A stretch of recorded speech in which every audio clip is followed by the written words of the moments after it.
کون کہتا ہے مومن مر گیا، قید سے چھوٹا وہ اپنے گھر گیا۔ یہ ایک حدیث کا مفہوم ہے، جس حدیث کو میں لگا دوں گا، کتابوں کے بہت سارے حوالے ہیں۔ حدیث کا مفہوم یہ ہے کہ دنیا مومن کے لیے قید خانہ ہے اور جنت کافروں کے لیے ہے، لہذا جب مومن کی روح نکلتی ہے تو مومن آزاد ہو جاتا ہے، جہاں چاہتا ہے جاتا ہے، جس طریقے سے قیدی قید سے آزاد ہوتا ہے۔ اسی لیے کہا گیا کون کہتا ہے مومن مر گیا، قید سے چھوٹا وہ اپنے گھر گیا۔ لہٰذا ان مومنوں کی قبر بت کی طرح نہیں ہے۔ یہ بدعقیدے گستاخ جو کہتے ہیں کہ مومن کی قبر اور بت برابر ہے، اللہ کی پناہ۔ آئیے حدیث شریف ایک اور سماعت فرمائیں۔ معجم الاوسط حدیث نمبر 148 یعنی 148، نبی پاک صلی اللہ علیہ وسلم نے فرمایا کہ جب مومن کی روح نکالی جاتی ہے تو رحمت والے مومن اس مومن سے ملاقات کرتے ہیں اور ملاقات کر کے پوچھتے ہیں بتاؤ میرے فلانا رشتہ دار کی حالت کیسی ہے، فلانے رشتہ دار کی شادی ہوئی یا نہیں، فلانا رشتہ دار کیسا ہے۔ مختصر حدیث کا مفہوم بتا رہا ہوں۔ آگے حدیث کا مفہوم ہے کہ وہ مومن حضرات ایک ایسے شخص کے بارے میں پوچھتے ہیں جو پہلے سے مر چکا ہوتا ہے۔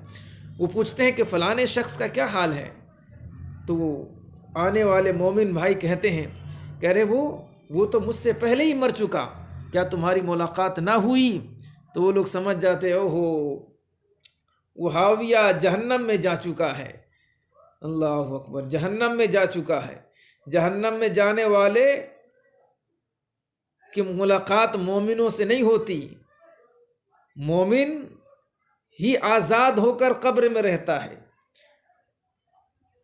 سمجھ رہے ہیں؟ جو کافر گستاخ رسول ہوتے ہیں وہ سیدھا جہنم میں جاتے ہیں، کسی سے کوئی ملاقات کا موقع نہیں ملتا۔ یہ مومن کی شان ہے،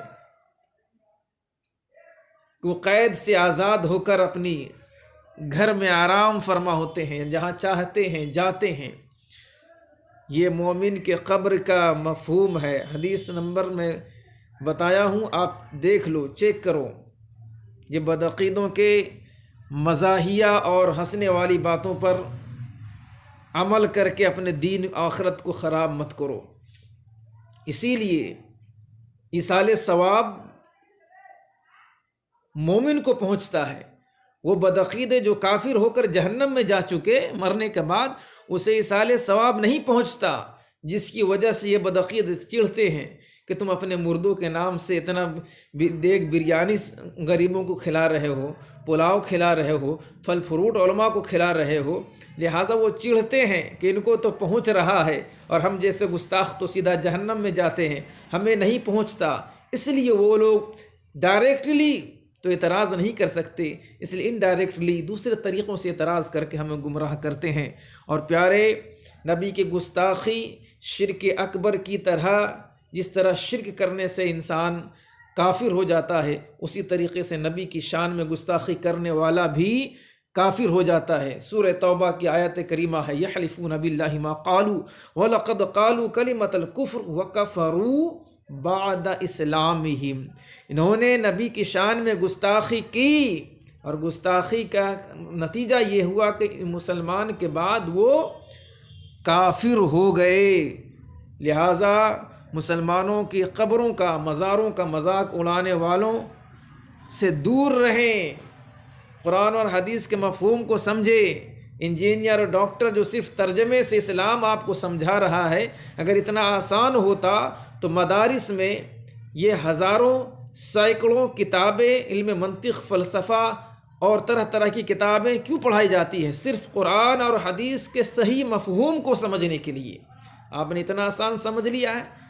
ترجمہ کرنے والے مولوی آپ کو ہنسا، حدیث کا مفہوم سمجھ میں نہ آیا، وہ ہنسنے لگا، آپ کو ہنسانے لگا، بڑے مزے لے کر علماء کی توہین کرتے ہیں۔ علماء کی توہین نہ کریں، ہر ایک بات کی گہرائی کو جاننے کے لیے دینی تعلیم کو غور سے پڑھیں، پڑھنے سے پہلے پڑھانے والے کو دیکھیں. اچھا عقیدہ والا اگر پڑھائے گا، عقیدہ آپ کا اچھا ہوگا. بدعقیدہ پڑھائے گا تو آپ کو بدعقیدگی ہی بتائے گا.